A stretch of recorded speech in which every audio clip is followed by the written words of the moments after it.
The glory of Rome. The story of Rome begins with a vision of eternal power. By the 1st century before Christ, the Roman Republic had been torn apart by civil war. Julius Caesar had risen as dictator, only to be cut down by daggers in the Senate. Yet from this chaos came a new order. In 27 BC, Caesar's adopted son, Octavian, took the title Augustus, the first emperor of Rome. It was not the birth of a kingdom, but of an empire that would rule for centuries. Music rises gently, heroic orchestral strings. Rome, the eternal city. At its height, the empire stretched from the deserts of Egypt to the forests of Britain, from the Atlantic Ocean to the rivers of Mesopotamia. A single banner flew over 3 continents. The Romans called it the Pax Romana, the Roman peace. For nearly 200 years, legions kept order, trade flourished, and cities thrived. Imagine yourself standing inside the Colosseum at the height of Rome's glory. Marble gleams under the sun. 50,000 voices rise as gladiators enter the arena. Senators, nobles, and common citizens sit side by side, their eyes fixed on the spectacle. This is not just entertainment. It is a display of Rome's power, Rome's wealth, Rome's unshakable identity. The empire was a marvel of engineering and discipline. Roman roads cut across mountains and valleys like veins of stone. Aqueducts carried fresh water into bustling cities. Bathhouses, temples, and amphitheaters rose as monuments to human ambition. Wherever Rome went, it left its mark. In language, in law, in architecture, in governance.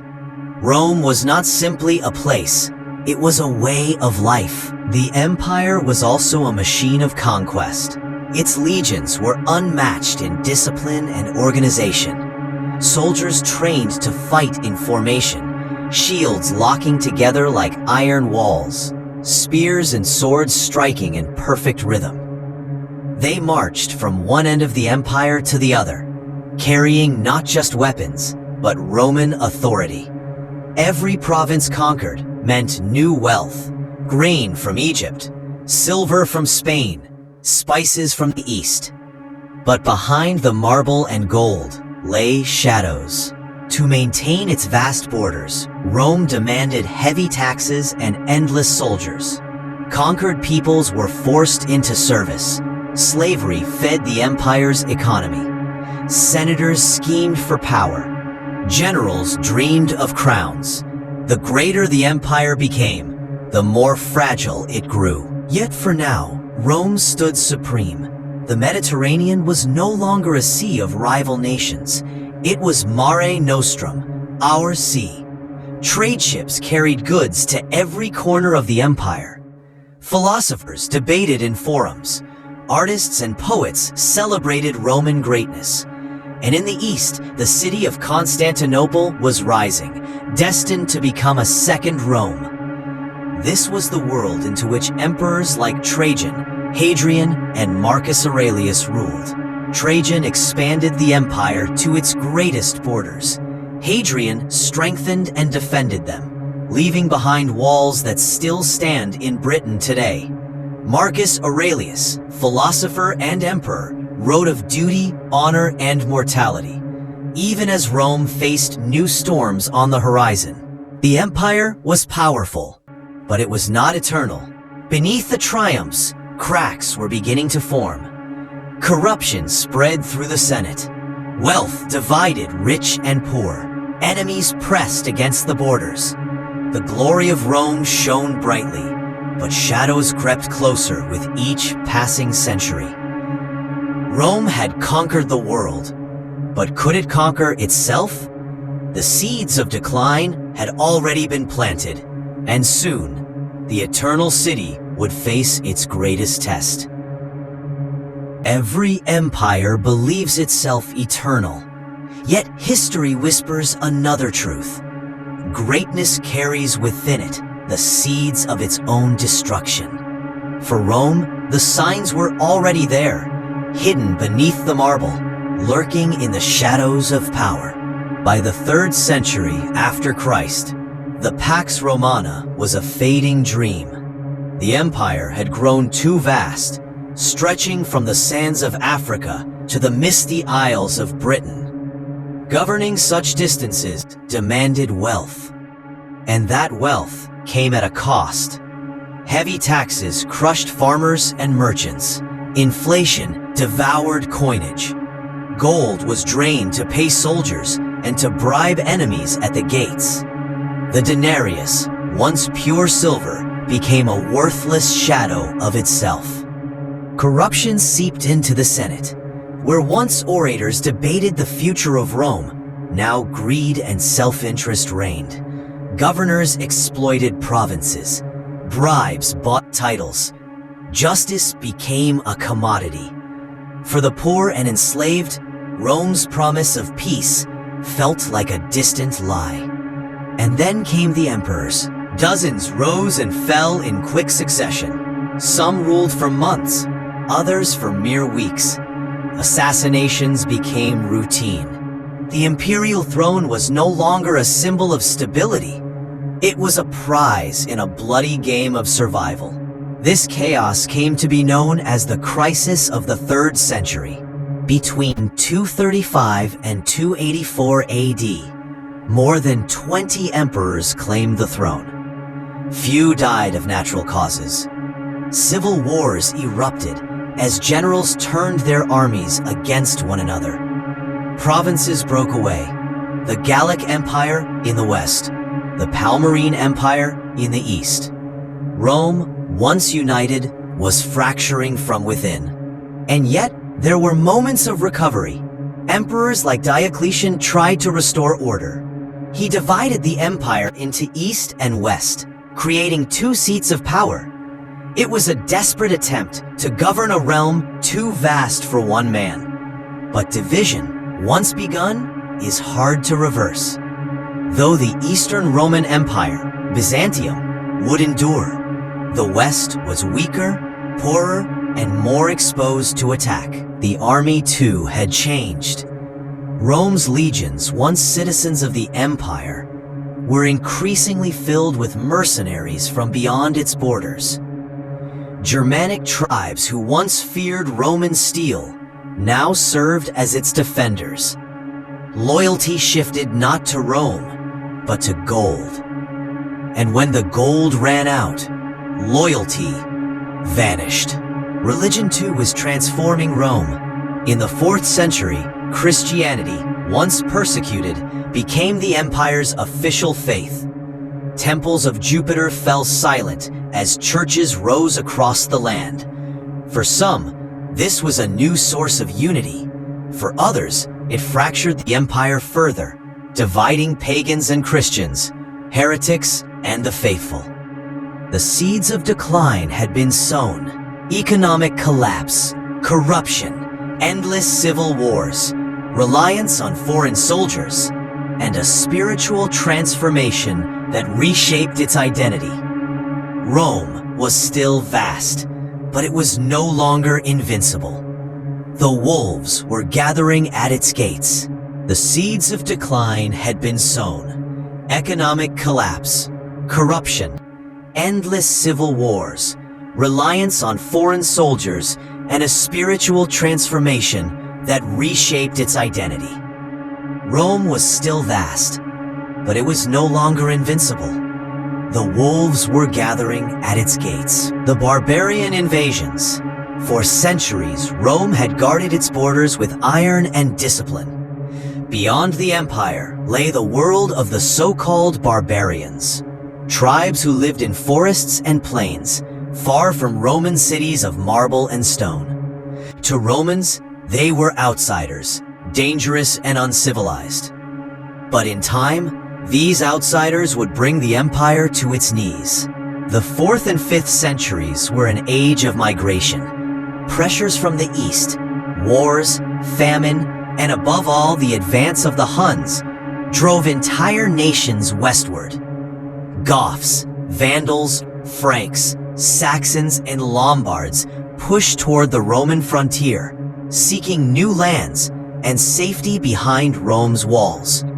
At first, many came as refugees, but refugees can become conquerors when desperation turns to rage. In 376 AD, tens of thousands of Goths crossed the Danube, begging entry into Roman territory. The empire agreed, but corruption poisoned mercy. Roman officials extorted the newcomers, starving them, selling dog meat at the price of gold. Hunger led to rebellion, and in 378, at the Battle of Adrianople, the Roman army faced the fury of the Goths. It was a disaster. The Eastern Emperor Valens himself was killed, his army crushed. Rome had suffered defeats before, but never like this. Adrianople proved that the legions, once invincible, could be broken. The gates of the empire had been forced open. The Goths roamed freely through the empire. They no longer feared Rome. They demanded land. In 410 AD, led by Alaric, the Visigoths marched on the Eternal City itself. For the first time in 800 years, Rome was sacked. Its treasures looted, its people enslaved, its pride shattered.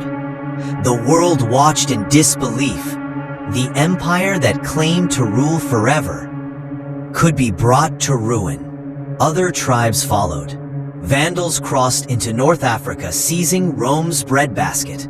They built ships, sailing across the Mediterranean to strike Italy itself.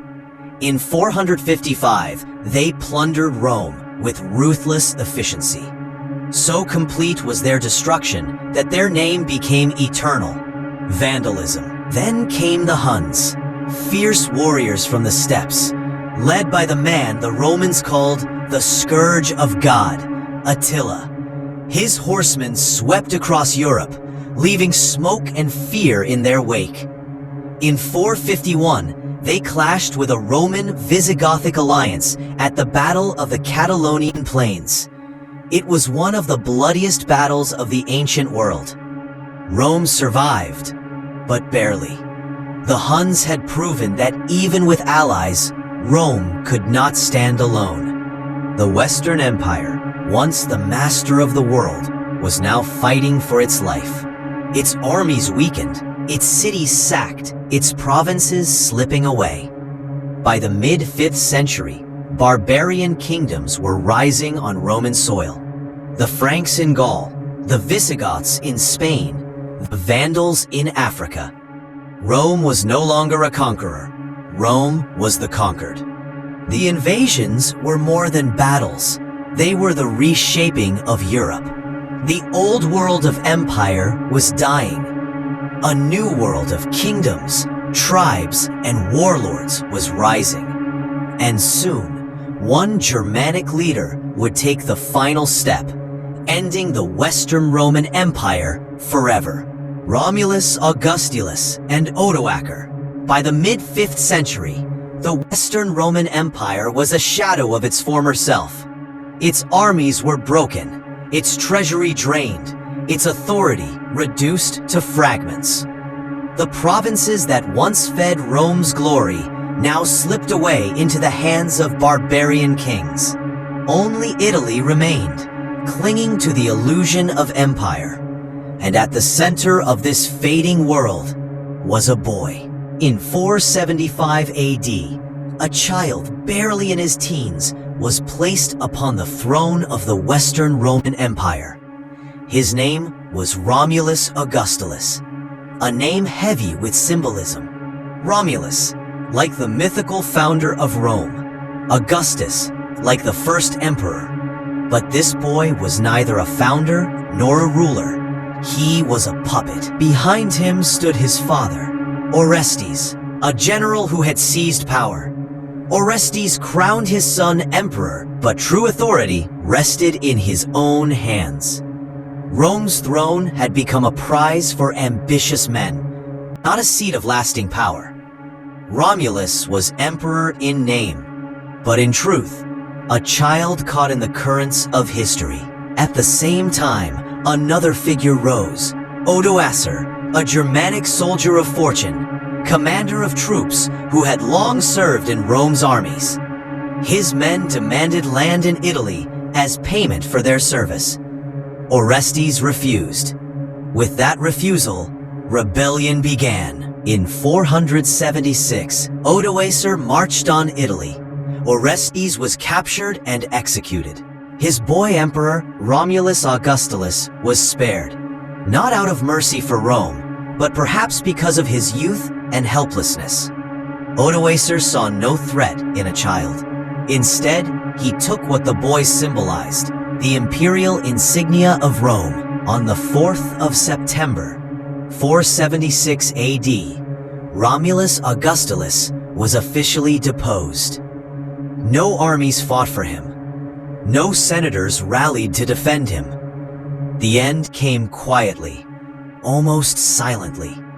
1,000 years of Western Roman rule ended not with the roar of legions, but with the surrender of a boy. Romulus was sent into exile, living out his life in obscurity. History remembers him not for what he did, but for what he represented, the final emperor of the West. With his fall, the Western Roman Empire ceased to exist. Odoacer did not claim the imperial title. Instead, he declared himself King of Italy, ruling with the blessing of the Eastern Roman Emperor in Constantinople. The West had fallen, but the East endured. The Byzantine Empire would carry Rome's legacy for nearly another 1,000 years. The deposition of Romulus Augustulus is remembered as the symbolic end of ancient Rome. The eternal city had fallen into the hands of outsiders. The Western Empire was gone, and the Middle Ages had begun. The fall of 476 AD. The year was 476 AD. Rome, once the heart of an empire, stretching from the deserts of Africa to the forests of Britain, now stood fragile and exhausted. Its armies no longer Roman, but mercenaries. Its provinces no longer loyal, but lost. Its wealth no longer flowing, but drained. The Eternal City had become a ghost of its past glory. The final act came in silence. The boy Emperor Romulus Augustulus, dressed in the purple robes of office, was led before Odoacer. Around him, senators and officials watched, powerless. The imperial regalia of Rome, the crown, the scepter, the cloak, were taken from him. Symbols that once commanded the world now meant nothing. Romulus was sent into exile. His fate would be forgotten by history, but the moment of his removal carried weight beyond measure. For with his deposition, the line of emperors stretching back to Augustus was broken. The Senate, once the proud assembly of Rome, sent the imperial insignia eastward to Constantinople. To the Emperor Zeno they declared, "The West no longer needs its own emperor. One ruler is enough." The dream of a united empire was gone. Rome would live on only in the East, as Byzantium. Thus, on the 4th of September, 476 AD, the Western Roman Empire ceased to exist. No legions marched. No trumpets sounded. The fall of a 1,000-year empire ended with quiet surrender. For generations, Rome had been the symbol of order, law, and civilization. Its roads, its aqueducts, its armies, its emperors, all spoke of eternal power. But nothing is eternal. What was once the greatest empire in the ancient world was no more. Yet the fall of Rome was not the end of history. It was the beginning of a new chapter, an age of kingdoms, of warriors, of faith and darkness. The Middle Ages had dawned. The legacy of Rome. The Western Roman Empire was gone. Its emperors, its legions, its conquests, all belonged to the past. But Rome itself, the idea of Rome, never truly died. In Constantinople, the Eastern Roman Empire endured for nearly 1,000 years more. There, emperors still called themselves Caesar. Laws still bore the name of Rome, and the Great Dome of Hagia Sophia rose as a beacon of imperial faith. The Byzantines believed they were Rome reborn, and in many ways, they were. In the West, though the empire had fallen, Rome's memories shaped the world to come. The Latin language became the foundation of Europe's tongues. Roman law became the backbone of justice. Roman roads, Roman cities, Roman ruins, all whispered of a glory that once was. Kings and popes, knights and scholars, all looked back to Rome. Charlemagne dreamed of reviving the empire. The church crowned its leaders as heirs to Caesar. Even in the Renaissance, 1,000 years later, artists and thinkers returned to Rome for inspiration. The Roman legacy became the bridge between the ancient world and the modern age. The fall of Rome was not the end, it was a transformation. From its ashes rose medieval kingdoms, Christian Europe, and eventually the nations we know today. Rome's empire had ended, but Rome's influence was eternal. On the 4th of September, 476 AD, a boy emperor laid down his crown, and with him, the Western Roman Empire passed into history. Yet even today, in our laws, our languages, our cities, and our dreams of power, we still live in the shadow of Rome.